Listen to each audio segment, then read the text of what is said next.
अच्छा, first of all मैं ये क्लियर कर दूं, कुछ स्टूडेंट्स ने ये कंप्लेन की है कि जो कुछ सर ने पढ़ाया था या जो कुछ पीडीएफ शेयर की थी, कुछ क्वेश्चंस उससे बाहर थे। उसमें एक लॉजिक है।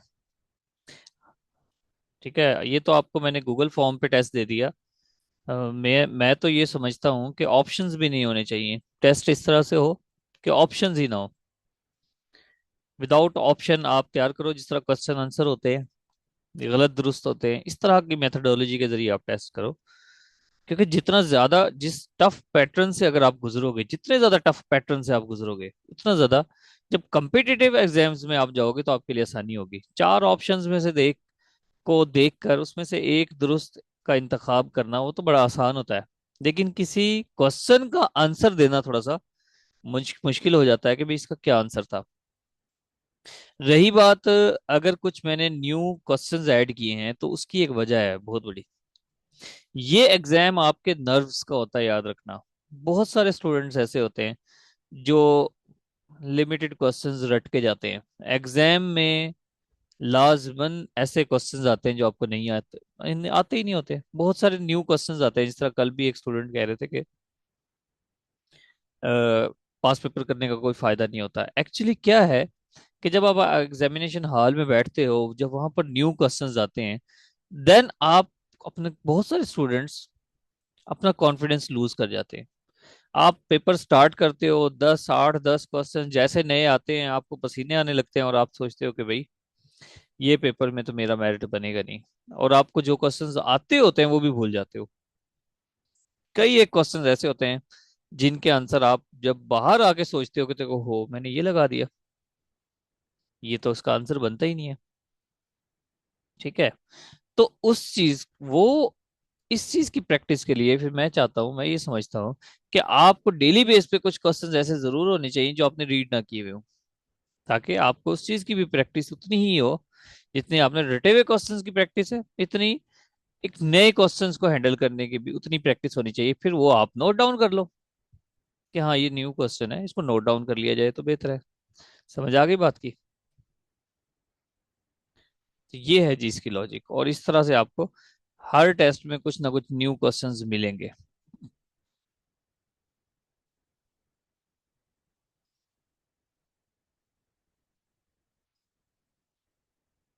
जी जी मुस्तफा पूछे।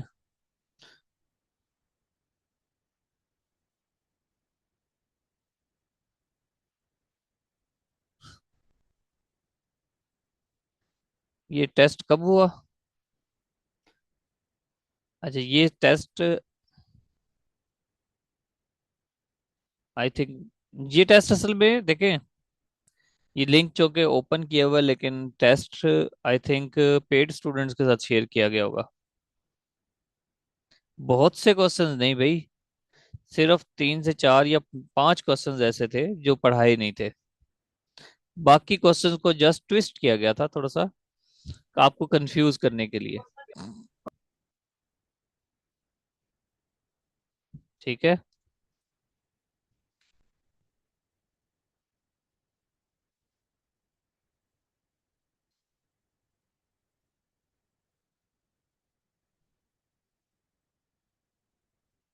ओके जी, आज हमने स्टार्ट करना है आउटपुट डिवाइसेस से। कल हमने इनपुट डिवाइसेस पे एंड किया था, आज आउटपुट डिवाइसेस से हम स्टार्ट करेंगे। आउटपुट डिवाइस वो होती है जो कंप्यूटर के साथ अटैच होती है। ठीक है, और वो कंप्यूटर में जो भी इंफॉर्मेशन जिनको हम इनपुट डिवाइसेस के जरिए कमांड देते हैं, आउटपुट डिवाइसेस के जरिए वो एक्सप्रेस होती हैं। जिस तरह से हम कमांड देते हैं कि भी हमें मूवी देखनी है फॉर एग्जांपल, तो मॉनिटर के जरिए हम मूवी चला सकते हैं। स्पीकर के जरिए, ठीक है, आवाज आ सकती है। 1 सेकेंड, ये एनोटेशन मुझे ऑफ करने दें। अच्छा, ठीक है, हेडफोन है वॉइस। प्रिंटर को कमांड देते हैं, प्रिंट निकल आता है। ठीक है, प्रोजेक्टर को कमांड देते हैं तो स्क्रीन सामने आ जाती है। इसी तरह स्पीकर है, ये आउटपुट डिवाइसेस हैं।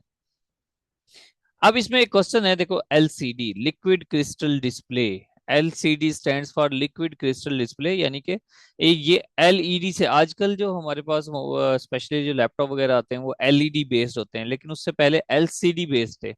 हमारे टीवी पे भी एलसीडी होती थी। तो ये क्या होता है कि इसमें एक स्क्रीन है जिसमें दरमियान में ये लिक्विड होता था, लिक्विड लाइक। ठीक है। ये एक मैटर है, पानी नहीं था एक्चुअली, लिक्विड, वो सर मैटर था, एक स्टेट ऑफ मैटर थी, लिक्विड। ठीक है। जिसकी वजह से वो लाइट्स को एब्जॉर्ब करके, या जिस तरह भी एक्सप्लेन कर, हमें एक्सप्रेस आता था स्क्रीन पे, हमें स्क्रीन नजर आती थी। ठीक है, आगे हम देखेंगे भी इसको, थोड़ा सा ओ जूम आउट करें तो ये हमारी बैकलाइट है। पोलराइजेशन, ये लिक्विड क्रिस्टल है यहाँ पर। ठीक है, स्पेसिफिक किस्म का मटेरियल ऐड किया जाता है उसमें, पोलराइजेशन होती थी, और फिर हमें सारे कलर्स वगैरह इधर नजर आते थे, इधर एक्सप्रेस होते थे। लिक्विड क्रिस्टल डिस्प्ले ये है। बाकी इन डेप्थ तो यकीनन इसको जिन्होंने जो ये बनाते हैं वही एक्सप्लेन कर सकते हैं। हम थोड़ा सा आइडिया ले लेते हैं कि अच्छा ये किस तरह की होती है, कि हाँ इस तरह की होती है, अब हमारा थोड़ा सा इंटरेस्ट क्रिएट हो गया। इसके साथ अब देखें, इजाफा करें तो हम एलईडी को भी देखें। लाइट इमिटिंग डायोड इसको कहते हैं, ये सेमीकंडक्टर बेस्ड होती हैं, लाइट इमिटिंग डायोड। वो लिक्विड क्रिस्टल डिस्प्ले, ये लाइट इमिटिंग डायोड। आपको मैं बता रहा हूँ। अब यहाँ पर दो चीजें हैं, दो गलती करते हैं स्टूडेंट्स। एक तो यह है कि जब भी क्वेश्चंस पढ़ते हैं हम उनको कहते हैं कि आप पास पेपर पढ़ो और पास पेपर की एक्सटेंशन देखो।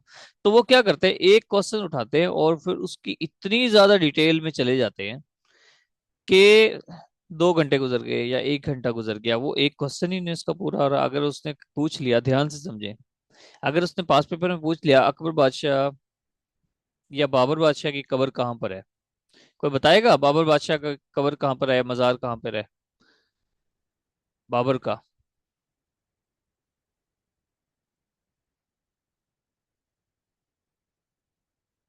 जी, काबुल में। अच्छा, अब काबुल में है बाबर बादशाह की कब्र, तो आप अकबर की भी देखो, आप जहांगीर की भी देखो, ठीक है, लेकिन इतने सारे मुगल बादशाह हैं, सबकी तो नहीं ना देखनी। तो यहाँ पे देखना होता है कि स्पेसिफिक कुछ किंग हैं जिनकी देखनी होती है। तो आप मेन, ये आपको पता लगता है कि आप पास पेपर में देखोगे कि कितने मुगल बादशाह हैं जो जिनके बारे में पूछा जा रहा है, सबकी नहीं देखोगे। तो इसी तरह हमने एलसीडी पढ़ी तो जस्ट एलईडी देख लें। अब आप इसकी बहुत ज्यादा डिटेल में चले जाएं, इसमें 2 पेजेस अगर फिल कर दें तो फिर क्या होगा उसका? कोई फायदा नहीं होगा, आप कॉन्फिडेंस लूज कर जाओगे कि सारा दिन में जस्ट ये मैंने 1-2 पेज ही किए। नहीं, आप साथ साथ रेलिवेंट इन्फॉर्मेशन करें, पास पेपर को मैक्सिमम करें, उसके साथ एडिशनल बिल्कुल थोड़ी थोड़ी सी इन्फॉर्मेशन करते चले जाएं। नेक्स्ट है, CRT स्टैंड्स फॉर, ठीक है, कैथोड रे ट्यूब। ठीक है, कैथोड, कैथोड रे ट्यूब ये क्या होती है? देखें ऐसे है, ये कैथोड रे टीवी होती है, टीवी वगैरह में स्क्रीन पे आती है। यहाँ से कैथोड और एनोड, इलेक्ट्रॉन्स की बीम्स स्क्रीन पे आती हैं, और हमें स्क्रीन नजर आती है, जो पिक्चर्स नजर आती हैं वो इस फॉर्मूले पे काम करती है। ठीक है, इलेक्ट्रॉन्स बीम्स हैं बेसिकली ये। अगर इसमें इजाफी करूं, मैं इजाफा करूं तो फर्डिनांड, ठीक है, एक है बंदा, इसका नाम है फर्डिनांड, फर्डिनेंट, कुछ भी प्रोनाउंस कर लें, ब्राउन। 1897 में इसने ये स्टार्ट की थी, ये बनाई थी। CRT स्टैंड्स फॉर, ये CRT कैथोड रे ट्यूब, उसकी इन्वेंशन है। ठीक है, ब्रॉन याद कर लें, सिर्फ ब्रॉन, BRAUN, ब्रॉन। बाकी कनेक्शन तो आप बना लोगे, 1897 में ये स्टार्ट हुई थी टेक्नोलॉजी। ऐसे दिखती है ये। तो हम बात कर रहे हैं मॉनिटर से रिलेटेड एक्चुअली। मॉनिटर जिसमें कभी LCD है या CRT टेक्नोलॉजी है, LED है, ये सब, ये ऐसे बीम, ये कैथोड रे ट्यूब में यहाँ पर ये बीम्स आती हैं और फिर इधर स्क्रीन से टच होके पूरी स्क्रीन को कंट्रोल करती हैं, फ्लोरिसेंट स्क्रीन पे अपीयर हो जाती है हमारी पिक्चर्स। ठीक है, ये थोड़ा सा मुश्किल था, अब आसान है। Which of the following is output device? हाँ जी, आंसर करें, कौन सी output device?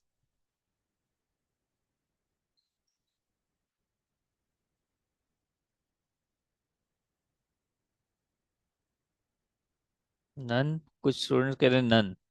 Printer output device है भाई, प्रिंटर भी तो आउटपुट डिवाइस है ना। अच्छा, dot matrix is a okay type कौन। Of, dot matrix is a नहीं टाइप वो ऑफ। तो वो पब्लिक जैसे है सारे में। अच्छा, ये मैं रिमूव कर दूंगा जी आइंदा, जिसने इस तरह का बैकग्राउंड पे शोर हुआ और अनम्यूट किया तो। ये तो बड़ी सुविधा दे दी।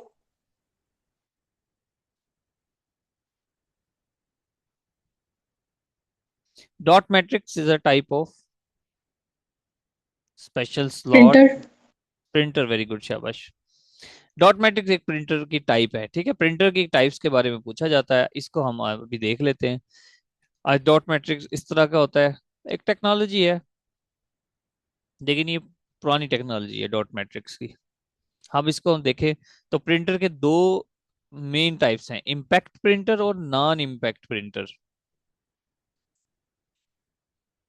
अब जो इम्पैक्ट प्रिंटर है ये पुरानी टाइम टेक्नोलॉजी है, इम्पैक्ट प्रिंटर, ठीक है। डॉट मैट्रिक्स और देसी व्हील सबसे ज्यादा पुरानी है, ठीक है। देसी व्हील सबसे ज्यादा पुरानी है, बताता हूँ आगे इसकी दिखाऊंगा भी किस तरह से है देसी व्हील।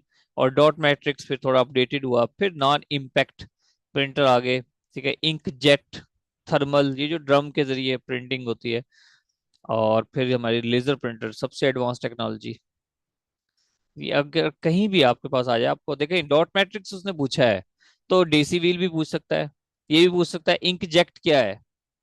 आप कहोगे कोई सैटेलाइट है, तो ये कुछ भी हो सकता है, कुछ भी कह सकते हैं, लेकिन अगर हमने थोड़ी टाइप देख ली है तो अच्छी बात है। ये इस तरह के होते थे देसी व्हील, इसमें एक हैमर टाइप है, यहाँ पर छोटे छोटे से, ये जैसे यहाँ से प्रेस करेंगे और ये पेज पे जैसे ही टिक करेगा और वहां पे एक वर्ड या लेटर लिखा जाएगा। ये थे हमारे देसी व्हील जो सबसे पुराने थे। इसके अलावा फिर देसी व्हील अपडेटेड हुए, तो अपडेटेड होके फिर ये यहाँ पर है देसी व्हील इस तरह के बन गए। और फिर ये डॉट मैट्रिक्स प्रिंटर नए जो थोड़ा सा एडवांस हुई टेक्नोलॉजी, उसके बाद थोड़ी टेक्नोलॉजी और एडवांस हुई, तो वहां पर फिर नॉन इम्पैक्ट आ गया, नॉन इम्पैक्ट इंकजेट। फिर लेजर आ गए, लेजर प्रिंटर, बड़ी बहुत क्लियर इसका प्रिंटिंग आनी शुरू हो गई। फिर थर्मल प्रिंट, इंकजेट के बाद थर्मल, थर्मल के बाद फिर लेजर। इस तरह से बस इतना याद रख लें, चार पांच नाम इनके याद रख लें।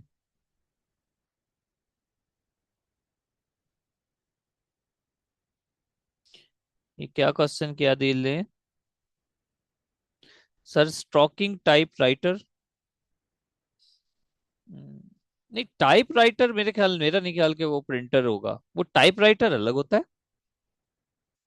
टाइप राइटर तो अलग था ना, टाइप वो तो टाइप करते थे ना, ठीक है, वो तो टाइप, उसमें तो हम मतलब खुद से मैनुअल था ना वो तो। अच्छा, उसका अगर प्रिंट भी करता था वो, नहीं उसका मुझे नहीं पता, क्योंकि मैंने टाइप राइटर देखे हैं पुराने, लेकिन जिस तरह आप कह रहे हो कि टाइपिंग भी करता था प्रिंटिंग भी करता था, नहीं सॉरी उसके बारे में नहीं, मैंने ऐसा तो नहीं देखा कि जो टाइपिंग करता है और प्रिंटिंग भी करता है। वो पुराने टाइपराइटर है, हमारे ऑफिस में भी हैं बहुत, तो उसको इवन ऑक्शन भी नहीं करने देते जो बुजुर्ग लोग हैं, वो कहते हैं ये तो हमें अच्छे लगते हैं कि हम देखते हैं कि कभी ऐसा हुआ करते थे, ठीक है। वो टाइपराइटर के बाद बाद में वो टेक्नोलॉजी आई थी डॉट मैट्रिक्स प्रिंटर की या देसी व्हील की।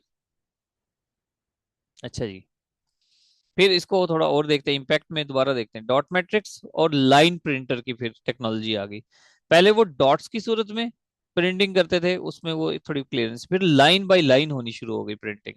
इसी तरह नॉन इम्पैक्ट में देखें, इंकजेट, थर्मल, फोटो, प्लॉटर, ये आपको दिखाने की कोशिश की मैंने, प्लॉटर ये भी प्रिंटर की एक टाइप है, अभी दिखाता हूँ आगे प्लॉटर में भी, ठीक है। लेजर प्रिंटर, फिर pen based plotter, electrostatic plotter, देखें अभी ध्यान से देखें, पीछे मैंने एक बात कही आपको कि इतनी ज्यादा उसकी इन डेप्थ डेप्थ में तो ना चले जाएं कि हमने कोई प्रिंटर का मैकेनिक नहीं बनना, ना प्रिंटर एक्सपर्ट बनना है। हमें एटलीस्ट नेम पता होने चाहिए कि भाई प्रिंटर इस तरह के, ये जो प्लॉटर है इसको भी प्रिंटर कहते हैं, ये भी प्रिंटर की एक टाइप है, इतना एटलीस्ट पता हो कि बाकी स्टूडेंट से आप थोड़ा सा डिस्टिंग्विश कर जाओ। ऐसा ना हो कि आप आधा घंटा प्रिंटर पे लगा दो, नहीं ऐसा नहीं करना, बस आपको ये सिखा रहा हूँ कि कितना एक्सपेंड करना है अपने नॉलेज को। अब अगर लाइन बेस्ड प्रिंटर को देखें, तो line printer is type of impact printer, fast है। It is fast impact printer, जो डॉट की निस्बत ये फास्ट था। It print an entire line at a time. पीछे मैंने ये बात की ना कि ये लाइन बाय लाइन इसने प्रिंट करना शुरू कर दिया, बस इतनी सी बात है।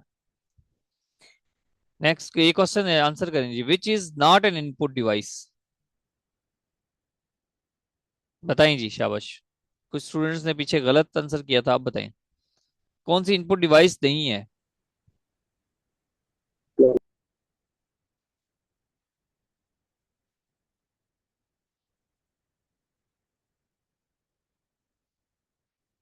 ठीक है जी, वेरी गुड, शाबाश।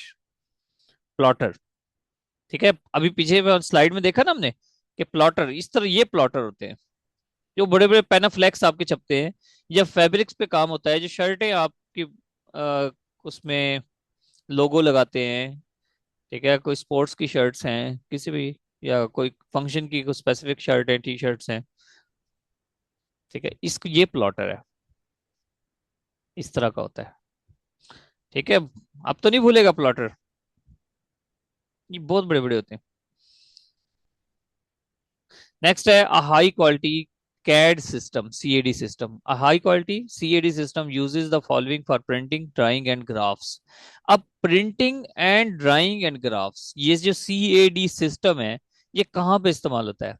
ठीक है, CAD मतलब computer aided design. Computer aided design, जो आपने पीछे अभी पिक्चर देखी है ना, वो क्या था? प्लॉटर, वो प्लॉटर था।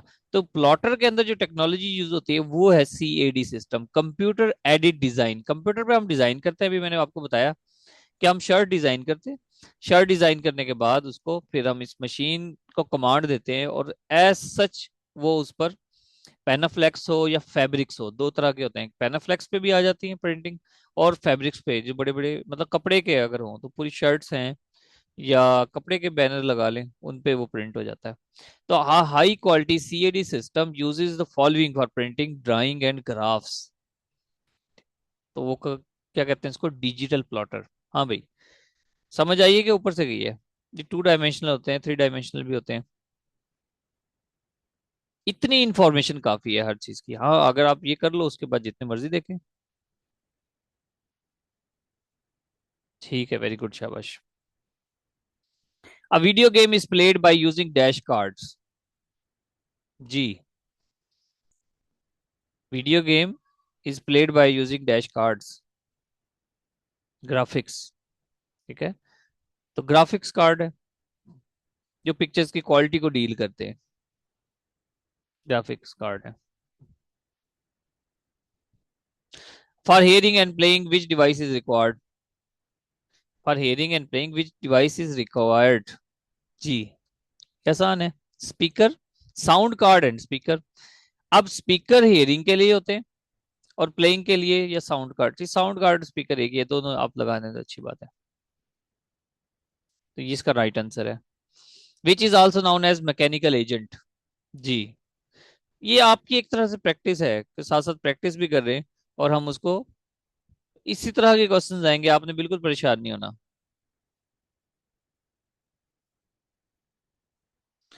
विच is also known as mechanical agent.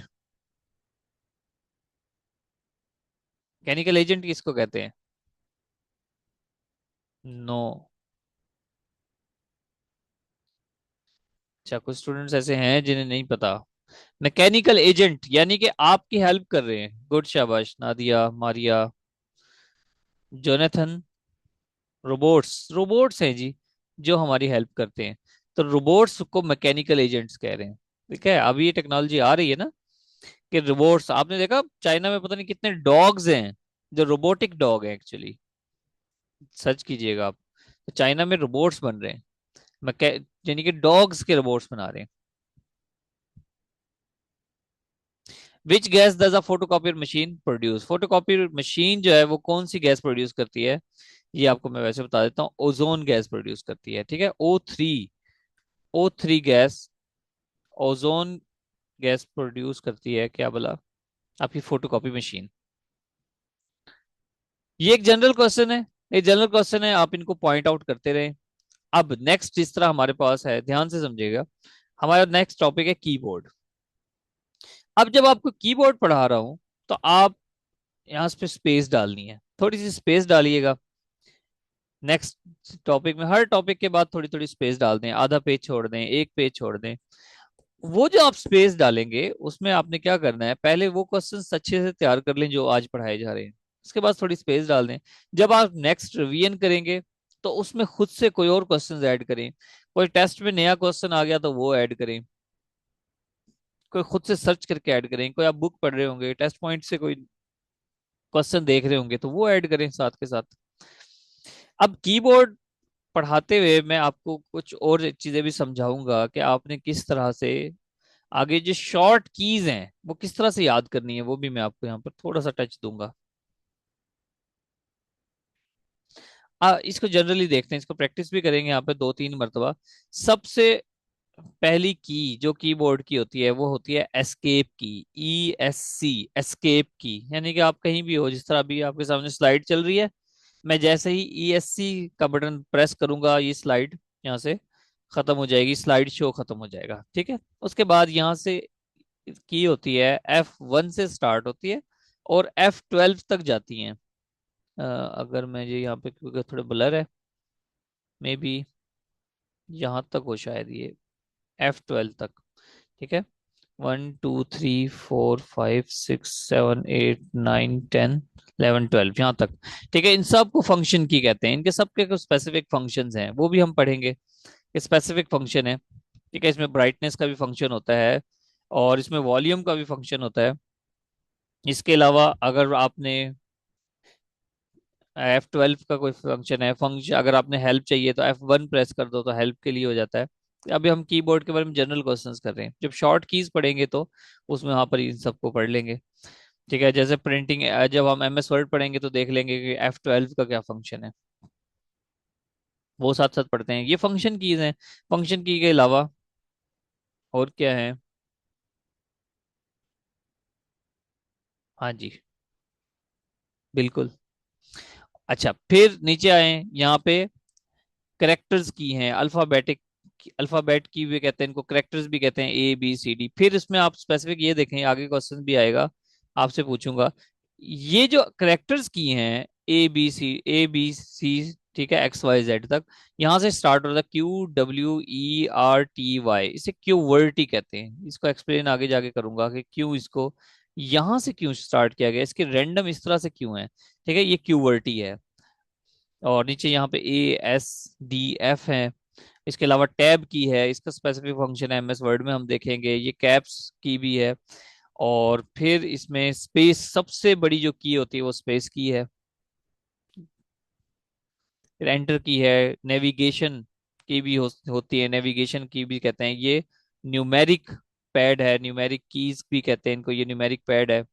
1 to 9, ठीक है। ये दो जगह होता है, एक साइड में भी बना हुआ है, ऊपर भी होते हैं, यहाँ पर भी, ठीक है। और ये जो यहाँ पर बने हुए हैं, यहाँ पर ध्यान से देखिएगा इधर, ये जो पूछ लेता है कि भाई आपके जो नंबर 5 है, उस नंबर 5 पे क्या है, नंबर 5 पे परसेंटेज है, ठीक है। परसेंटेज अगर आपने प्रेस करनी हो तो फिर नंबर 5 पे जाएं। इसी तरह हैश, अगर हैश टैग है तो 3 पे, फिर 2 पे क्या है, @ इस तरह से पूछा जाता है, ठीक है। Which of the following is input device? Keyboard input device है। कीबोर्ड को प्रेस करते हैं तो कुछ भी हमारी इंफॉर्मेशन उसमें चलती है। न्यूमेरिक पैड इज इन, जी आंसर करें। न्यूमेरिक पैड किस पे है, CPU में, जॉयस्टिक में, कीबोर्ड में?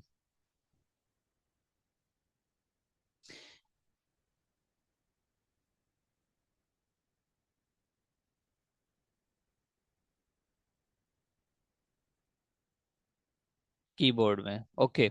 अब इसमें ना, इसमें लिखें कि कीबोर्ड को इन्वेंट किया था क्रिस्टोफर लेथम शोल्स ने, ठीक है। क्रिस्टोफर लेथम शोल्स ने कीबोर्ड को डिजाइन किया था सबसे पहले, और इसको क्यूवर्टी अरेंजमेंट कहा गया। अब क्यों इसको क्यूवर्टी में क्यों किया गया? क्यूवर्टी अरेंजमेंट को इसलिए किया गया जस्ट टू रेड्यूस स्पीड, याद रखें। अगर आपसे हो सकता है, आप अगर आप कंप्यूटर रिलेटेड जिस तरह एलडीसी यूडीसी की जॉब के लिए इंटरव्यू में जाओ, तो मे भी ये क्वेश्चन कभी कर लें, ध्यान से समझना।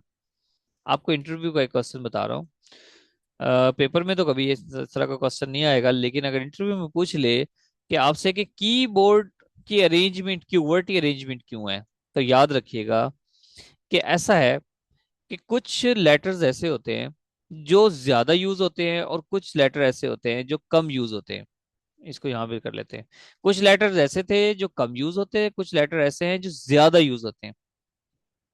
तो उसने क्या किया कि ऐसे लेटर, मिसाल के तौर पे ये ज्यादा यूज होता है, ये भी ज्यादा यूज होता है, फॉर एग्जाम्पल दोनों ज्यादा यूज होते हैं। तो दोनों ज्यादा जब यूज होंगे तो बार बार एक ही जगह पर अगर कोई चीज प्रेस किया जाएगा, तो इनके जो हैमर्स हैं वो आपस में कंफ्यूज हो जाते थे, मिल जाते थे, या जो भी इस तरह की रीजन होती थी। तो उसने कहा कि इसकी स्पीड को थोड़ा सा कम करने के लिए, ठीक है, यहाँ पर एक ही हैमर बार बार अगर यूज होगा तो वो ज्यादा स्पीडीली यूज होगा, मुतवातर। तो उसने कहा कि अगर एक वर्ड, मिसाल के तौर पे यहाँ से देखें ई, ये ई है, जो सबसे ज्यादा लेटर जो यूज होता है इंग्लिश में, वो ई यूज होता है, याद रखना। सबसे ज्यादा जो यूज होता है, ये भी एक क्वेश्चन आया था पेपर में, सबसे ज्यादा ई यूज होता है। और सेकंड नंबर पे कौन सा यूज होता है? टी। देखें दरमियान में स्पेस डाल दी आर के बाद, आर स्पेस आ गया, तो सब सेकंड जो सबसे ज्यादा यूज होता है वो टी है। और थर्ड कौन सा है? ए, जो सबसे ज्यादा यूज होता है, तो वो इधर आ गया। फोर कौन सा है जो सबसे ज्यादा यूज होता है? वो है ओ। देखें गैप डाल दिया, कितना है? सबसे ज्यादा कौन सा यूज होता है फोर्थ नंबर पे? ओ। ठीक है, फाइव नंबर का भी आई। लेकिन ये इतना नहीं होता, बहरहाल। तो आप ये देखें कि क्यूवर्टी अरेंजमेंट इस तरह से की गई कि जो सबसे ज्यादा यूज होते हैं उनको दरमियान में गैप डाल दिया गया, तो कि उसके जो हैमर्स है ना वो आपस में मिल ना जाएं। ठीक है, यहाँ पर टाइपिंग स्पीड को रेड्यूस करने के लिए। और सबसे कम जो यूज होता है वो जेड है, इधर। ठीक है जी। तो इस तरह से करके ये कीबोर्ड अरेंज किया गया। बहरहाल यहाँ तक बात समझ आ गई? क्लियर है? ये आपको लॉजिक समझ आई है?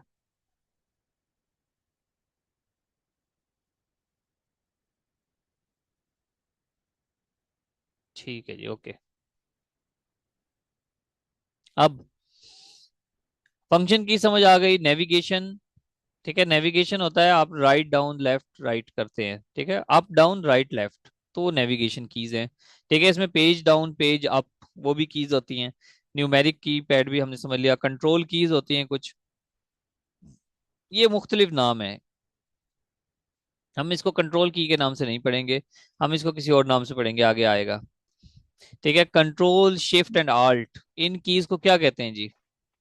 कंट्रोल शिफ्ट और आल्ट, इन कीज को कहते हैं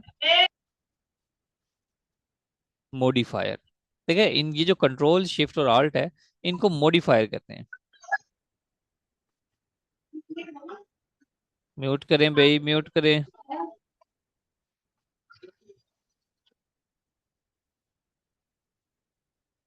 इनको मॉडिफायर कहते हैं, कंट्रोल शिफ्ट आल्ट को। अब ध्यान से समझना, आपका डिफरेंस कहाँ पे क्रिएट होगा। अच्छा, मुझे रिमूव करना भी अच्छा नहीं लगता, क्योंकि इन लोगों को पता नहीं लगता है। अभी ये देखो बच्चों की आवाजें आ रही हैं पीछे से, ये बाजों का बच्चे भी खिला रही होती हैं खवातीन, और क्लास भी ले रही होती हैं। तो इन ये ज्यादा रिस्पेक्टेबल हैं अगर ये इस तरह से मेहनत कर रही हैं तो।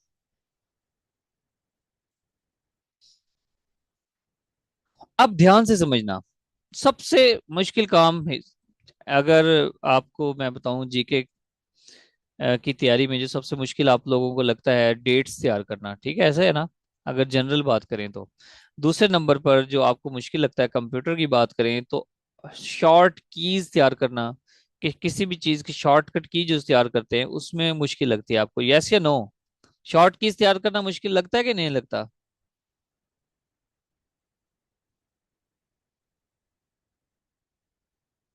ठीक है, क्योंकि बेशुमार शॉर्ट कीज होती हैं।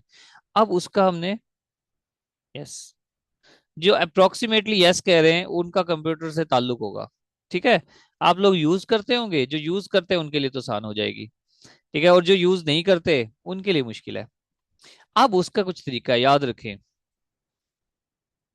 मैंने जो आपको वो डेट्स वाला मेरे आप देख लीजिएगा, मेरे जो लिंक शेयर किया उसमें कहीं ना कहीं मिल जाएगा, हैक्स टू मेमोराइज, ठीक है, डेट्स एंड नंबर्स। वो पहले शेयर भी करवाए हुए आप लोगों को ग्रुप में, वो देख लेना।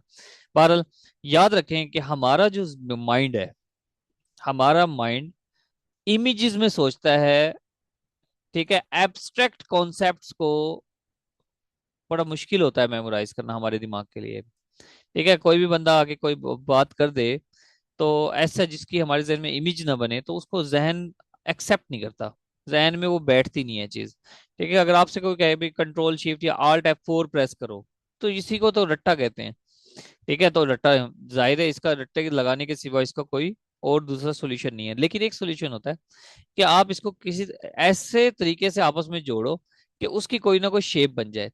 तो फिलहाल वो शेप्स तो हम बाद में पढ़ेंगे, आपको पहले मैं नंबर्स को इमेजेस में कन्वर्ट करने का पहले तरीकाकार बताऊंगा, वो बाद में फिर। लेकिन यहाँ पर इसको देखें, इन सब को कोई ऐसी ऐसे नेम से कन्वर्ट करें कि इनकी कोई शेप बन जाए। जिस तरह कंट्रोल, कंट्रोल की कोई शेप नहीं है, लेकिन पेट्रोल की शेप है, पेट्रोल की तो शेप है ना भाई। शिफ्ट की कोई शेप नहीं है, शिफ्ट की कोई शेप नहीं है। लेकिन अगर आप शिफ्ट की जगह हिट बना दें, हिट, हिट की शेप है, यानी कि कोई किसी को मार रहा है, तो उसकी किसी हद तक कोई ना कोई शेप है शिफ्ट की निस्बत। आल्ट की कोई शेप नहीं है, लेकिन उल्टे की शेप है कि नहीं है। तो आप इसको इस तरह से कन्वर्ट कर दें, तो इनको मॉडिफायर कहते हैं। अब अगर एक लाइन लिखें, ठीक है, एक लाइन लिखें, बंदूक को, ठीक है, या किसी का नाम लिख दें साथ, उसके बाद लिखें कि बंदूक को उल्टा करके पेट्रोल डाला, फिर फायर किया, तो शेर के सर पे हिट हुआ। बस ऐसे ही, ये ऐसे ही बनाया मैंने बैठे बैठे। मतलब बंदूक, अब बंदूक को छोड़ देंगे हम, उल्टा करके, उल्टे के नीचे डबल लाइन लगाई, बंदूक को उल्टा किया, पेट्रोल डाला, पेट्रोल को नीचे लाइन लगाई, ठीक है।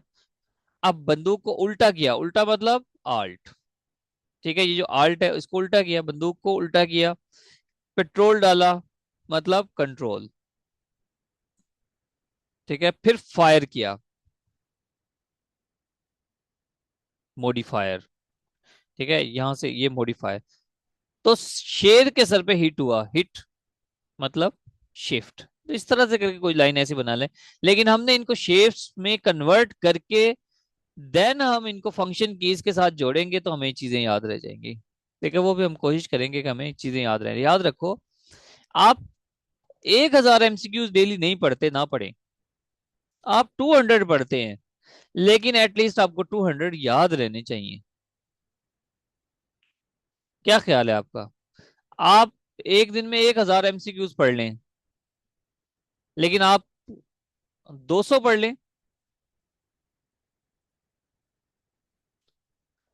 वो याद रहे। शिफ्ट गिफ्ट, वेरी गुड भाई, जबरदस्त। फरीद, वेरी गुड, शाबाश। अच्छा, राबिया को आवाज का इशू है, बाकी किसी को तो नहीं है आवाज का इशू?